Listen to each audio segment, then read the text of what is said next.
Pour ceux qui ne me connaissent pas, ça fait 2 ans et demi que j'ai comme un incendie destructeur dans la bouche qui n'est pas guéri. C'est destructeur comme l'est l'incendie qui est en train de détruire la Grèce actuellement. Des belles petites îles de la mer Égée, là où étaient les touristes qui sont obligés de partir. Mais plutôt qu'un incendie destructeur dans ma bouche, j'aimerais avoir un feu dans mon cœur pour apporter ce que j'ai apporté. Il y a des choses qui vont être assez radicales, mais nécessaires. Vous êtes d'accord? Un feu. Un feu qui construit. Un feu qui change les vies. Comme les langues de feu qui sont descendues le jour de la Pentecôte et qui ont permis aux gens de parler des merveilles de Dieu et de communiquer avec autorité et puissance l'évangile de Dieu. C'est ce feu dont nous avons besoin. Nous avons parlé de la Grèce. Eh bien, nous allons aller en Grèce. Il y a bien longtemps, l'apôtre Paul et son équipe est arrivé dans une église, dans une ville, Thessalonique, en Grèce. Cet épisode nous est raconté dans le livre des Actes à partir du chapitre 17. C'est un passage que je ne lirai pas. Par contre, j'aimerais que nous ouvrions nos Bibles dans la première épître aux Thessaloniciens, la ville de Thessalonique, Thessaloniciens, où il y a une église. Une très belle église. Comme celle de Seloncourt. Comme celle de la Porte Ouverte, à Mulhouse peut-être. Comme celle d'Emelka, avec ce prédicateur remarquable, Yvan Carluère. Il n'a même pas besoin de notes. Il prêche comme un comédien. Et c'est une précision. Eh bien, l'église de Thessalonique, c'est quelque chose. Il s'est produit un événement extraordinaire. Beaucoup d'habitants se sont convertis à Jésus-Christ. Lisons 1 Thessaloniciens. Paul, Sylvain et Timothée saluent l'église des Thessaloniciens, dans la communion avec Dieu le Père et avec le Seigneur Jésus-Christ. Que la grâce et la paix vous soient accordées. Nous exprimons constamment notre reconnaissance à Dieu au sujet de vous tous, lorsque dans nos prières, nous faisons mention de vous. Nous nous rappelons sans cesse devant Dieu notre Père. Écoutez bien. Votre foi agissante, votre amour actif, et votre persévérance soutenue par votre espérance en notre Seigneur Jésus-Christ. Car nous savons, frères et sœurs, que Dieu vous a choisis, vous qui l'aimez. En effet, l'évangile que nous annonçons, nous ne l'avons pas apporté en parole seulement, mais aussi avec puissance, avec le Saint-Esprit et avec une pleine conviction. Et vous le savez bien, puisque vous avez vu comment nous nous sommes comportés parmi vous pour votre bien. Quant à vous, vous avez suivi notre exemple et celui du Seigneur, car vous avez accueilli la parole au milieu d'épreuves nombreuses,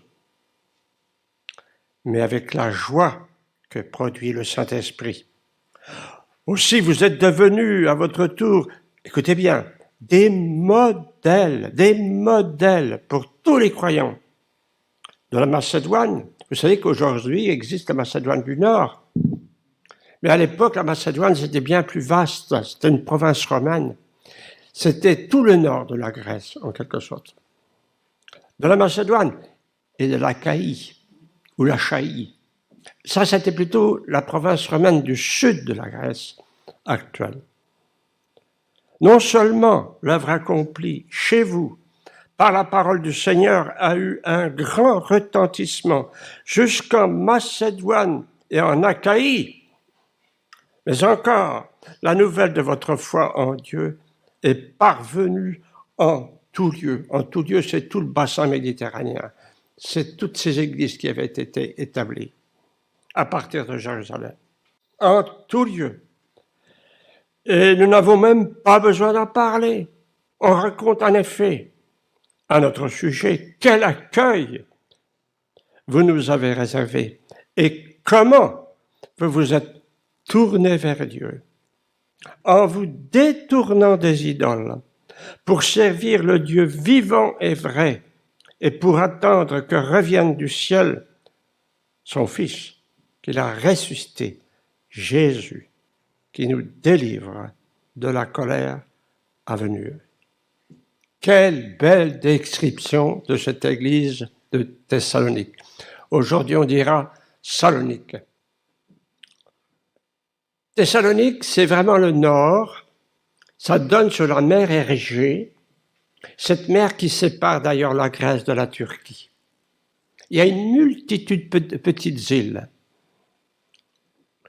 Et ça rappelle tout simplement, dans une vision, cette voix du Macédonien que Paul a entendu et vu. Viens, secours-nous.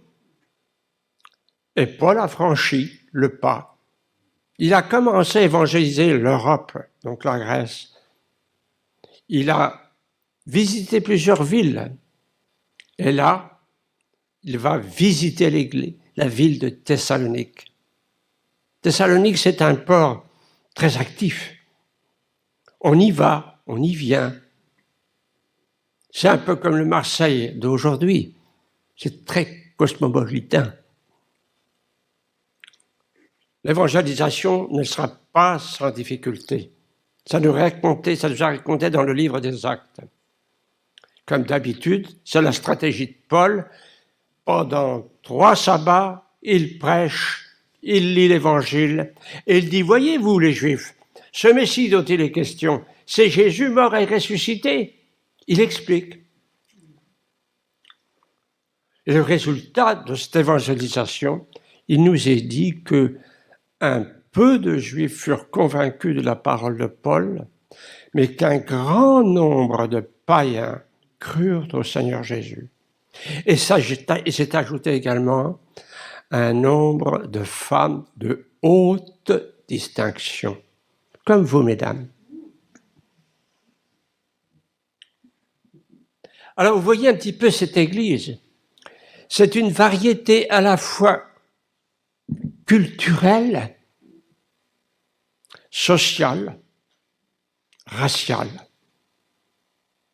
Peut-être il y avait converti des soldats romains d'origine païenne, puisqu'un grand nombre de païens s'étaient convertis. Peut-être ces sœurs de haute distinction, elles rencontraient dans l'assemblée l'esclave, le serviteur qui était là à son service depuis des années, et tout d'un coup, la relation était différente. Il devenait l'esclave et cette femme de haute distinction, des frères, des sœurs en Christ. Elles y arrivaient à cohabiter ensemble, et à vivre cette communion. Quelle belle église! Vous êtes bien assis? Vous êtes assis sur des chaises où il y a 4 pieds, n'est-ce pas? Une vie chrétienne authentique et qui nous donne envie, c'est celle que vivaient les Thessaloniciens. Et c'est là que j'arrive aux 4 points qui vont faire l'essentiel de mon message. Qu'est-ce qui s'est passé chez ces gens-là? Premièrement, ils se sont convertis à Dieu. Vous vous dites, les chrétiens, mais nous aussi on est convertis. Il y a beaucoup d'entre nous qui peuvent dire le jour, l'heure, la seconde où ils se sont convertis. Il y en a beaucoup parmi nous qui peuvent dire, mais je ne sais pas quand je me suis converti. Ça s'est fait sur une période assez longue. Mais l'essentiel, c'est d'être vraiment converti. C'est de s'être tourné vers Dieu, pour utiliser d'autres versions de la Bible. Ça, c'est le premier pilier de la chaise. Vous êtes bien assis. Votre chaise est solide. Le deuxième pilier, c'est que dans cette conversion, ils ont décidé d'abandonner les idoles. On va s'y arrêter. Le troisième pilier, c'est que cette conversion, cet abandon des idoles les a conduits à servir le Dieu vivant et vrai. Troisième pilier de votre chaise. Et enfin, celui qui est souvent négligé, je le trouve dans nos églises aujourd'hui. Ils attendent le retour de Jésus, qui va les délivrer de la colère à venir, nous dit notre texte. On y va avec ces 4 points. Vous êtes prêts? Personne ne dort? Quelle merveilleuse Église, quelle solidité d'Église, quel amour actif comme on l'a vu, quelle foi persévérante et active. Parce qu'il y avait ces 4 points qui avaient été vraiment assimilés. Alors peut-être parmi nous, nous allons nous dire, mais Luc, nous on connaît ça depuis longtemps. Moi je suis converti depuis 50 ans, 60 ans. Eh bien, nous allons aussi parler non seulement de cette expérience toute fraîche que viennent de faire ces Thessaloniciens, parce que c'est tout frais, mais parler de nous-mêmes, chrétiens, où ce n'est plus une expérience peut-être toute fraîche. Et peut-être essayer de faire un petit examen, comme Paul nous le conseille. Examinez-vous vous-même pour savoir si vous êtes dans la foi. Se convertir, c'est l'essentiel. Je me suis converti moi-même à Dieu en 1967, même 1966. C'est une année importante. Et cela a changé complètement ma vie. On pourrait traduire se tourner vers Dieu. Se convertir, en fait, ça veut dire faire un demi-tour à 180 degrés. Je crains quelquefois, quand je rencontre dans les églises des chrétiens, qu'ils ont fait un demi-tour seulement à 140 degrés. À 100 degrés. La conversion, c'est un demi-tour complet vers le Dieu qui sauve en Jésus-Christ. Par nature, à cause de cet héritage que le péché, nous avons tendance à nous détourner de Dieu. Nous ne voulons pas de Dieu. Beaucoup de Français, Dieu ne les intéresse pas. Leur culte du dimanche matin, c'est tout à fait autre chose, mais ce n'est pas un culte à Dieu. Quand on fait notre petit trajet entre Dambenois et Brognard, il y a en plein milieu du trajet toute une structure de dressage de chiens, avec plein de voitures. Nous, on va au culte, et on se dit, Elisabeth et moi-même, ben c'est bien là leur culte. Dressage de chiens, un jour de sabbat ou de dimanche. Par nature, l'homme, oui, veut se détourner de Dieu. Il a besoin de se convertir, se tourner vers Dieu. Il a besoin de changer de comportement. Il a besoin de faire un volte-face qui implique 2 choses bien précises. Un volte-face vis-à-vis du péché. Il ne veut plus du péché. Il veut, comme Dieu, détester le péché. C'est pour ça qu'il nous est dit « Ayez le péché en horreur », nous dit l'apôtre Paul. Le péché, ça prend toutes sortes de formes, vous le savez bien. Il veut faire un volte-face dans le sens aussi que désormais, puisqu'il ne veut plus du péché, qu'il en a la haine, eh bien il va avoir de l'amour pour Dieu. Il va se convertir, il va se tourner vers Dieu. Il va décider de mettre Dieu le premier dans sa vie. Quel changement! Vous avez fait ça? Vous en souvenez? C'est encore frais?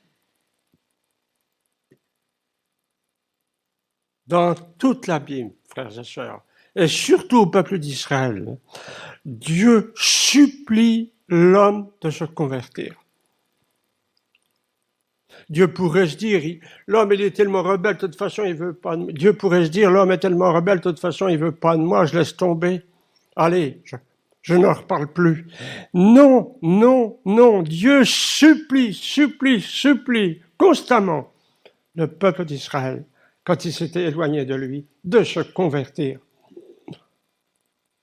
Et Dieu aujourd'hui encore supplie les hommes de se convertir. Par exemple, dans le livre des Proverbes, chapitre 1er, verset 23, « Tournez-vous pour écouter ».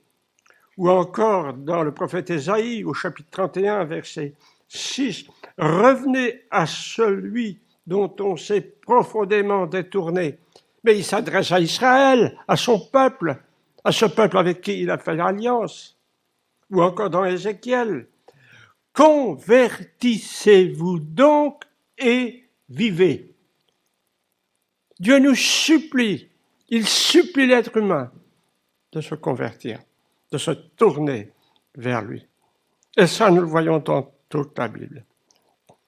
C'est l'aspect de responsabilité de nous tourner vers lui, puisqu'il nous supplie de le faire. Et puis il y a un autre aspect, c'est qu'en fait, la conversion est aussi un miracle de Dieu.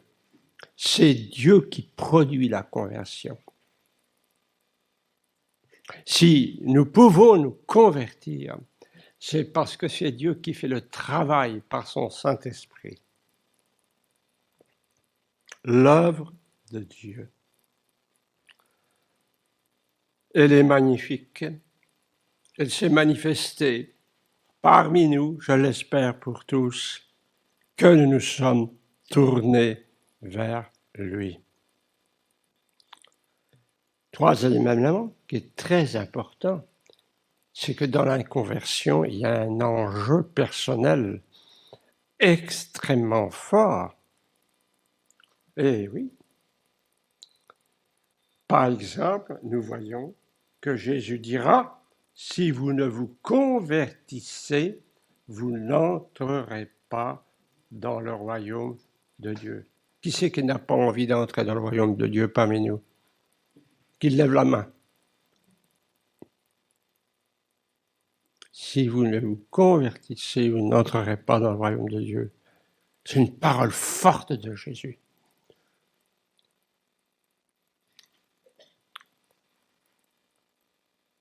C'est ce qu'ont expérimenté ces Thessaloniciens. Oh, ça a été fabuleux. Paul en a été le témoin, et puis cela lui a été rappelé par Timothée qui lui a donné des bonnes nouvelles. Cette épître a été écrite en environ 51. C'était du tout frais. Quelle Église!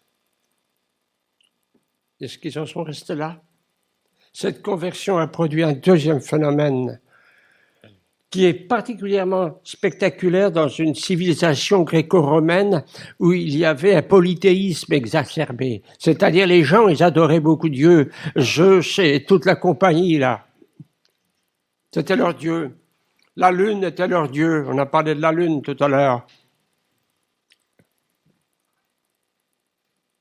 Il y avait plein de dieux.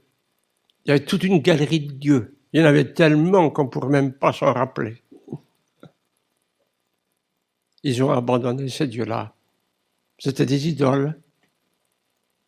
Parce que quand ils ont été convertis, ils ont compris que ces anciens dieux, entre guillemets, avec un petit démium, ce n'étaient que des choses éphémères, périssables, vaines. Frères et sœurs, ne nous arrive-t-il pas, nous aussi, les convertis, de nous faire de nouveau attraper par des idoles? Oh, bien sûr, nous n'avons pas de Dieu de fer, nous n'avons pas de Dieu de pierre, nous n'avons pas de Dieu d'un métal quelconque. Mais notre société contemporaine est pleine de dieux. Quand vous êtes dans une salle d'attente pour aller consulter un médecin, quand vous êtes dans un moyen de transport, vous voyez constamment les gens qui ont leur Dieu devant les yeux, qui peuvent palper, qui peuvent retourner, le fameux smartphone.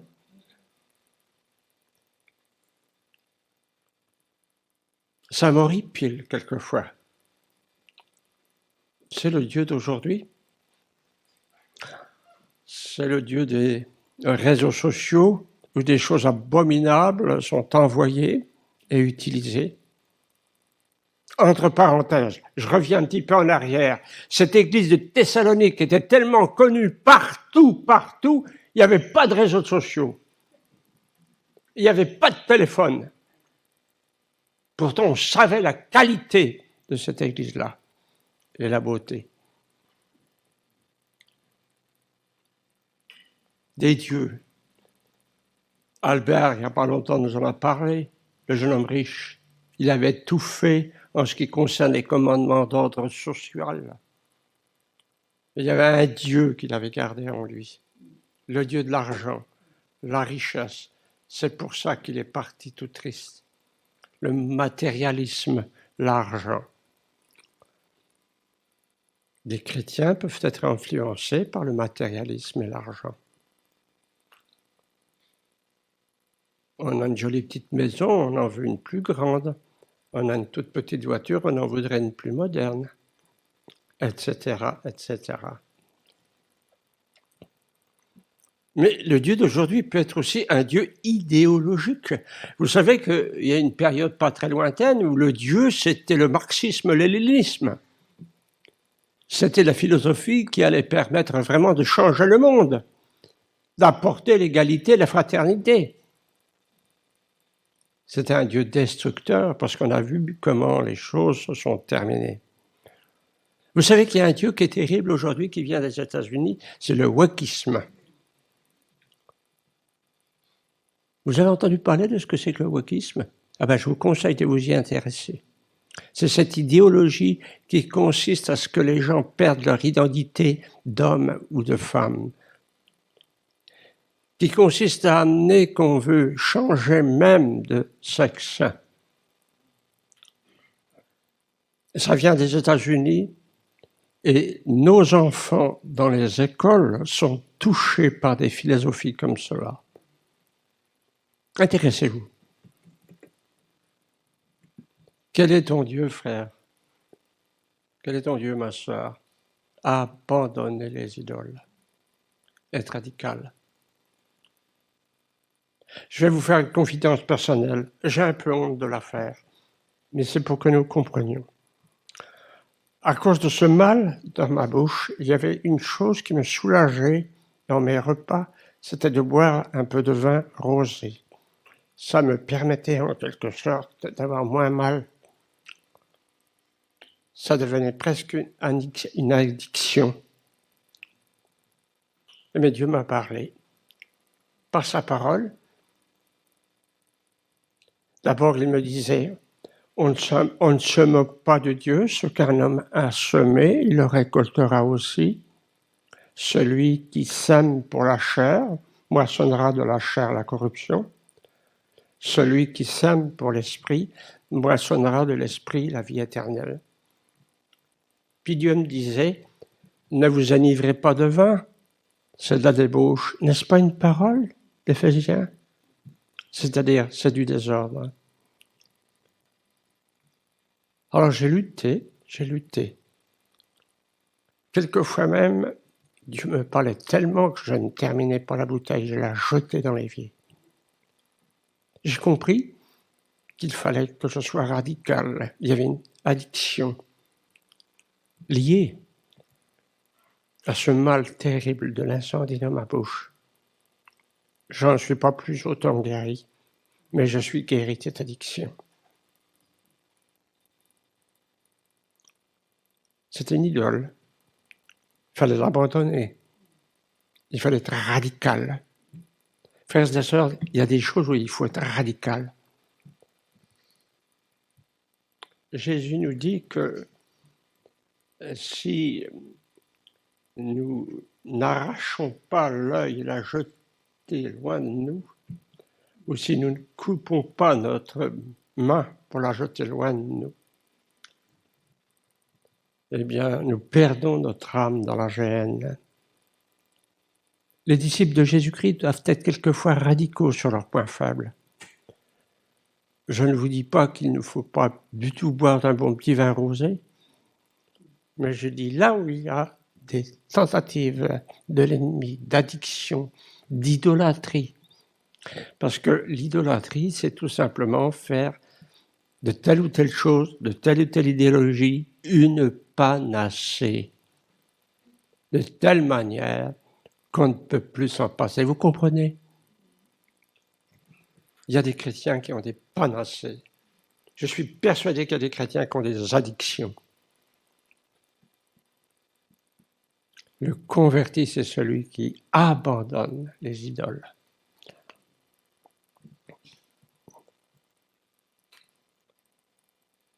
Dans les 10 commandements, Dieu dit lui-même au peuple d'Israël, « Tu n'auras pas d'autre Dieu devant ma face. » Pas d'autre Dieu devant ma face. Essayons de réfléchir. Y aurait-il d'autres dieux devant ma face qui remplacent Dieu? Réfléchissez chacun. Continuons à réfléchir. Dieu est suffisant. Il est amour, il est juste, il est saint, il est puissant. Mais c'est les belles choses que nous a racontées tout à l'heure notre frère, hein? C'est tout Dieu. C'est pour ça qu'il a le droit de dire « Tu n'auras pas d'autre Dieu devant ma face. » C'est moi, seulement. Abandonnez vos idoles. Il y a dans l'histoire de l'Église des belles choses. Au XIIe siècle, il y a un homme qui s'appelle Pierre Valdo. Qui connaît Pierre Valdo? Pierre Valdo, c'était un riche marchand de Lyon. Et justement, il se convertit. Il se convertit et il abandonne ses idoles, c'est le cas de le dire. Il va vendre toutes ses richesses, tous ses biens, tout vendre. Il va faire l'inverse du jeune homme riche. Et va se développer un ministère de prédicateurs itinérants partout. C'est ce qu'on a appelé le mouvement des pauvres de Lyon. Mais ils ont été tellement persécutés qu'ils ont été obligés de se réfugier en Italie dans les vallées vaudoises. Et ça existe encore aujourd'hui, ces évangéliques-là d'origine de Pierre Valdo, dans certaines régions. Pourquoi? Parce qu'ils sont revenus à Pierre Valdo est revenu à la Bible. Il a compris qu'il fallait se convertir. Il a compris qu'il fallait abandonner ses idoles. Et il s'est engagé pour le Seigneur. Mais ça fait longtemps que je prêche, Albert, ne m'en veux pas. Ça va, c'est que je suis assez en forme. Alors je voudrais terminer.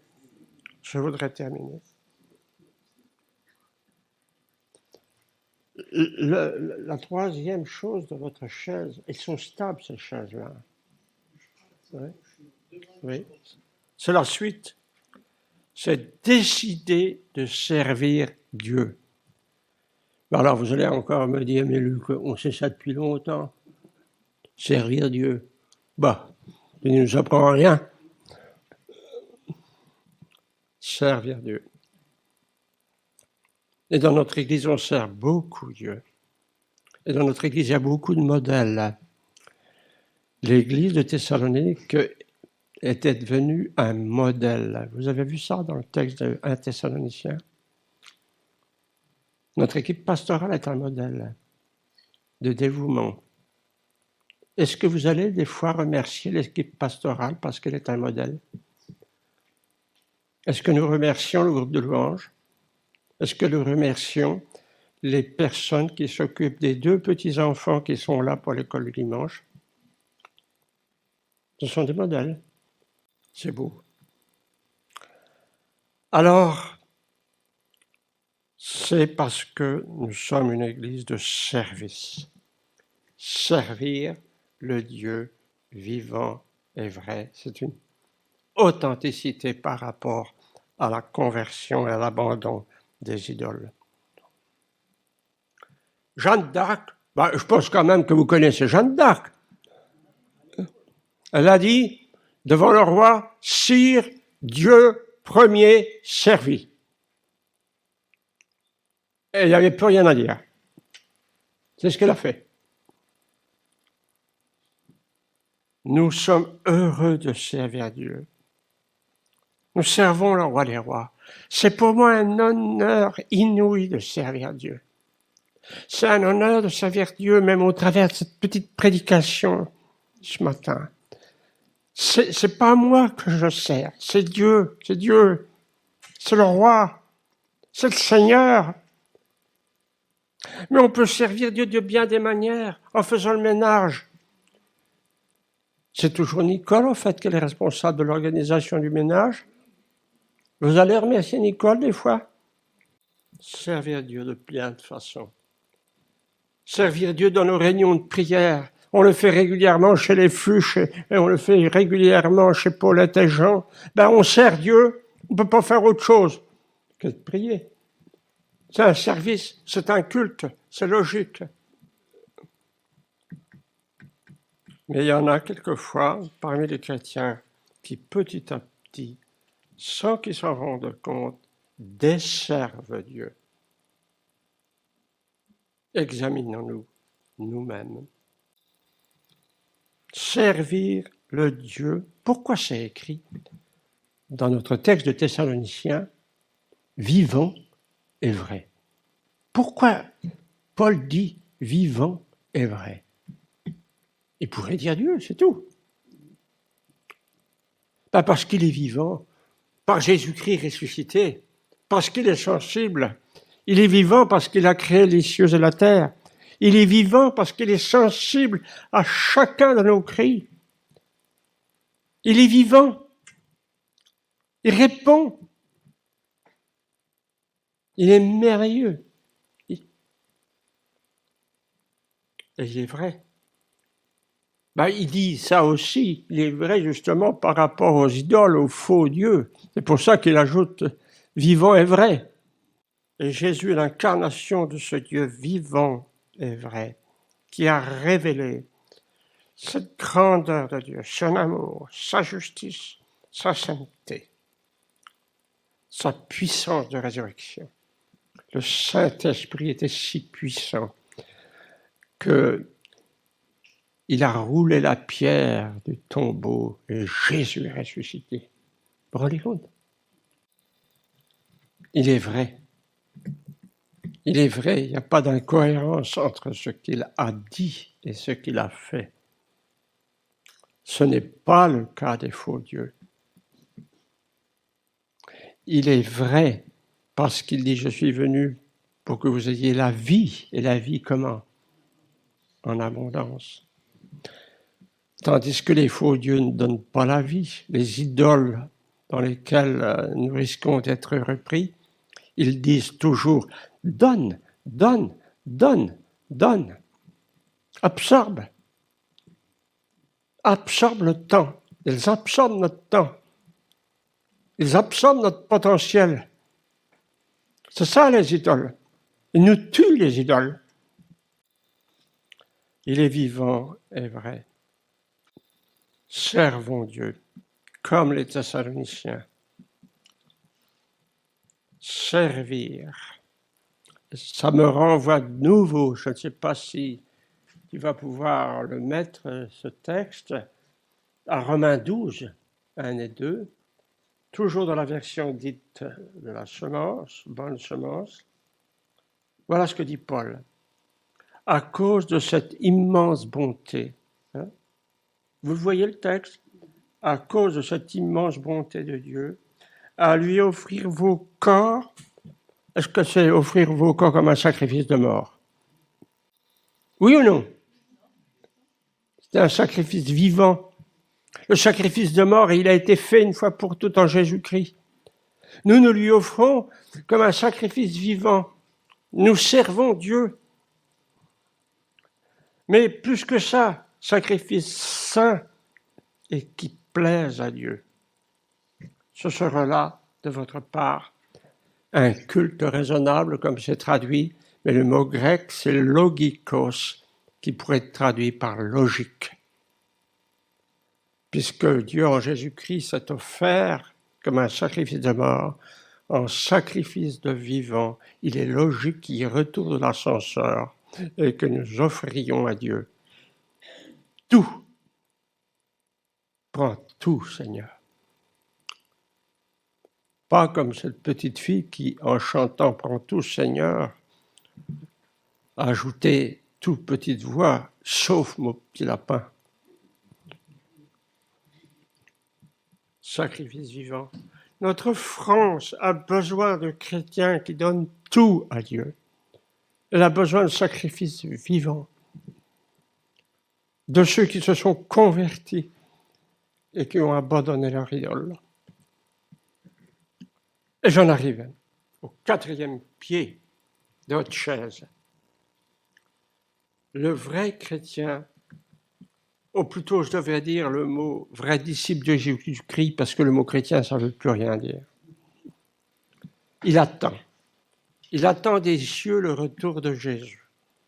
C'est exactement ce que faisaient les Thessaloniciens. Oui. Est-ce que vous savez que Jésus revient bientôt? Ça, intellectuellement, on le sait par cœur. C'est écrit 318 fois qu'il va revenir dans les Écritures. Dans le temps, on avait beaucoup de chants. Excusez-moi, je suis un peu vieux, ringard. Il me revient dans ma tête tout le temps des chants des ailes de la foi, moi. Bientôt le Seigneur va venir. Es-tu prêt? Est-ce qu'on les chante encore? Es-tu prêt? Es-tu prêt pour l'éternité, disait la suite du strophe. Jésus revient. Il y a beaucoup de choses qui nous motivent. Hein. Il y a beaucoup de choses qui font qu'il y a une dynamique chrétienne en nous. Par exemple, une fois, il y a eu une prédication de Luc sur la crainte de Dieu. C'est bien vrai, Luc. Ça nous motive quand même. Craindre Dieu. Il nous regarde. Il est vénérable. Il nous regarde partout. Alors on se dit, mais s'il nous regarde, il ne faut pas que je fasse n'importe quoi. Il connaît tout dans mon cœur. Ben, il y a une autre chose qui est une dynamique aussi. C'est Jésus revient bientôt. C'est pareil. Es-tu prêt? Imaginez si Jésus revienne avant que je dise Amen. Là, je suis sûr que ce serait un Amen de votre part bien plus fort que le mien. Il peut revenir à tout instant. Quand on a posé la question à Jésus, quand, il y répond lui-même dans l'évangile de Matthieu, chapitre 24, 36, pour ce qui est du jour et de l'heure, personne ne le sait, ni les anges des cieux, ni le Fils, mais le Père seul. Un peu plus loin dans ce même chapitre 24 de l'évangile de Matthieu, verset 44, c'est pas grave si tu ne l'affiches pas, c'est pourquoi vous aussi tenez-vous prêts, car le Fils de l'homme viendra à l'heure où vous n'y penserez pas. Si vous avez quelqu'un qui vient faire une effraction dans votre maison, en général, il ne vous téléphone pas pour vous dire qu'il va venir à telle heure pour la faire. Nous avons dans notre village une sœur en Christ qui a été vraiment agressée dans ce domaine-là. Tellement agressée qu'elle ne pouvait plus dormir dans son lit, dans sa chambre. Et puis, comme ma sœur me téléphone de temps en temps, elle s'appelle Josette, elle habite à Marseille. 4 fois, elle a été, comme ça, victime de vol, de cambriolage.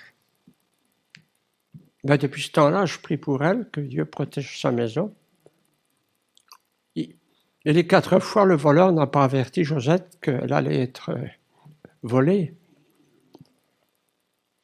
Jésus revient, on ne sait pas quand. Il peut venir, comme c'est écrit dans un autre texte, je ne le lis pas celui-là, comme un voleur dans la nuit. C'est écrit, hein? Frères et sœurs, c'est ça qui m'attriste le plus. J'ai vraiment l'impression que l'Église d'aujourd'hui, l'Église moderne, n'attend pas vraiment le Seigneur Jésus. Pourtant, l'Apocalypse se termine par ces paroles.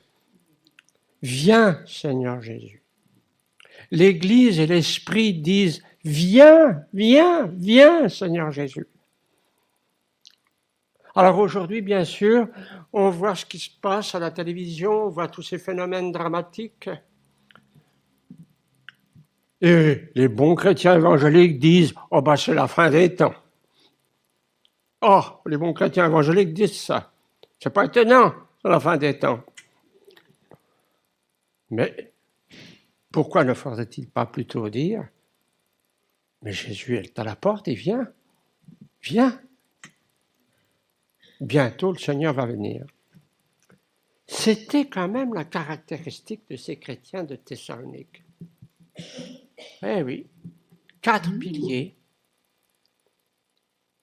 qui faisaient qu'il y avait une pérennité, une solidité de leur foi, un dynamisme, qu'ils étaient connus partout, partout, en Asie mineure, en Grèce, en Achaïe, en Macédoine, comme on l'a vu tout à l'heure. Ils étaient des modèles les uns pour les autres, et ils étaient une église modèle pour toutes les autres églises. Pas beau ça? 4 piliers. Et s'il manque un de ces piliers, ça veut dire que notre vie chrétienne, il manque quelque chose. Si c'est une demi-conversion, on ne peut pas vivre la vie chrétienne. Elle est trop exigeante. Si c'est qu'un 140 degrés de tour, la vie chrétienne, elle est exigeante. C'est porter sa croix, renoncer à soi-même, suivre Jésus. Si ce n'est pas un abandon complet des idoles, c'est qu'on va se faire bouffer quelque part, être freiné. Bien sûr. Si ce n'est pas prendre son temps, son argent, sa vie, à offrir un culte à Dieu continuellement, comme un sacrifice vivant, il y a un vide. Et enfin, nous attendons Jésus. Tous les matins, levons-nous et pensons tout de suite, aujourd'hui, Jésus peut venir. Tout de suite. Moi, voilà, j'en ai terminé. Je ne sais pas si j'ai bien dit ce que je devais dire. Tout le reste, ça appartient au Saint-Esprit de toute façon. Mais j'aime cette église de Thessalonique et je prie qu'au travers du CNEF en France, il y ait plein d'églises comme celle de Thessalonique. Vous savez qu'on a une grande variété d'églises. Hein. On a des méga-churches jusqu'aux toutes petites églises. Peu importe la grandeur. On ne sait pas combien de membres il y avait dans cette église de Thessalonique. On n'en sait rien. Mais on sait une chose, c'est qu'ils étaient reconnus, qu'ils étaient célèbres partout, à cause de cette conversion, de cet abandon des idoles, de ce service du Dieu vivant et de cette attente permanente de Jésus-Christ. Voilà ce que j'avais à cœur de dire. C'est la parole de Dieu. Chacun en fait ce qu'il veut. On va prier. S'il y en a qui parmi nous ne sont pas certains d'être convertis, s'il y en a qui parmi nous ne sont pas sûrs d'avoir fait ce demi-tour à 180 degrés, faites-le maintenant. Faites-le maintenant. S'il y en a qui parmi nous sentent qu'il y a des petites idoles encore qui prennent leur temps, ça peut être télé, smartphone, toutes sortes de choses qui prennent trop de temps, balancez tout ça. S'il y en a qui parmi nous peut-être sont addicts à d'autres choses, abandonnez. Et puis s'il y en a qui parmi nous ne savent pas trop quoi faire, mettez-vous au service de l'Église et du Dieu vivant. Et attendons Jésus. Prions maintenant. Seigneur Jésus, tu es le roi, tu es le maître, c'est toi qui décides tout. Tu nous montres par ta parole qu'il peut y avoir des églises qui sont des filles magnifiques pour toi. Cette église de Thessalonique est un modèle. Ils étaient des modèles les uns pour les autres, et l'église en tant que telle était un modèle pour toutes les autres églises de la région. Nous prions pour que nous aussi, à Seloncourt, nous soyons une église modèle dans ce sens-là, actif dans l'amour, dans la persévérance, dans la foi. Et tu sais, les cœurs qui sont là, tu sais très bien où nous en sommes. Continue, Saint-Esprit, de nous parler gentiment, comme tu sais si bien le faire, pour que nous changions. Continue, Saint-Esprit, à mettre le doigt sur nos idoles. Continue, Saint-Esprit, à mettre ta voix pour que nous ayons tel ou tel service à faire à la gloire de ton nom. Saint-Esprit, insiste dans nos cœurs pour nous rappeler que Jésus, le Fils de Dieu, assis à la droite du Père, un jour va revenir. Et va revenir, c'est ce qu'espéraient ces Thessaloniciens, pour nous délivrer de la colère à venir. Parce qu'il va y avoir une colère de Dieu qui est toute proche, mais l'Église sera enlevée, délivrée. Alléluia. Change nos cœurs, change nos vies. Aide-nous de nous repentir. Aide-nous dans la transparence. Fais ton œuvre.